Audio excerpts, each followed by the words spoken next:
Well, St. Jude Children's Research Hospital, well, I guess the best way to describe it is everybody calls it America's hospital because the children come from all over the country, and the people of America help us to fund it.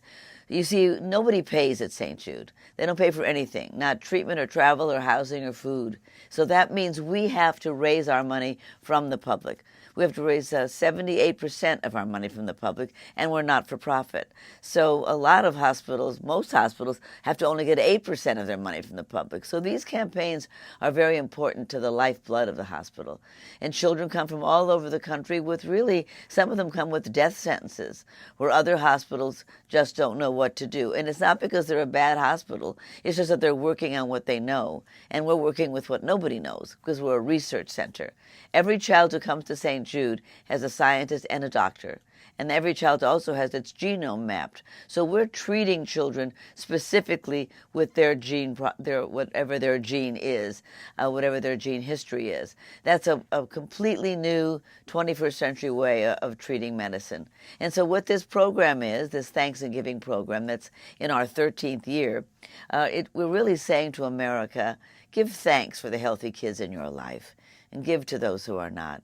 And especially this time of year where we're all out shopping and enjoying life and thinking about the fun ahead for the holidays, there are children fighting for their lives at St. Jude. And their moms and dads are there with them, and their siblings too. And they're facing probably the scariest time of their family's life. So for the rest of us, it is a good thing to look at our own children and be grateful and give thanks for them, and then give for the children who are not having such a good time. Well, you know, every year we do these wonderful television spots with Jennifer Aniston and Michael Strahan and Sofia Vergara and Louis Fonsi and Jimmy Kimmel. And we had Robin Williams for all of our 13 years. And now Jimmy Kimmel has taken his place, and he's wonderful. Robin gave us so many beautiful years with the children, and Jimmy has all that great spirit and that great heart, and the kids love him. So we'll see these spots on television and online, and sometimes in stores.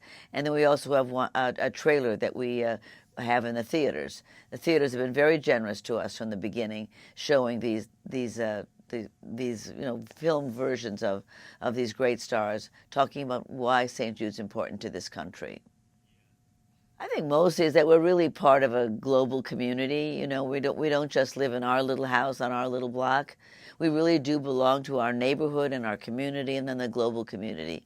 And we need to not just give back, but to think about other people, to notice other people, to notice the suffering in the world, to notice the anguish and the pain and the tragedy, really, of some families. So I think it's really about the idea of noticing other people. Some people don't notice anything at all except what's happening in their own circle. And it's really important to notice that other people are struggling, and so that we can help them, specifically help them and give back.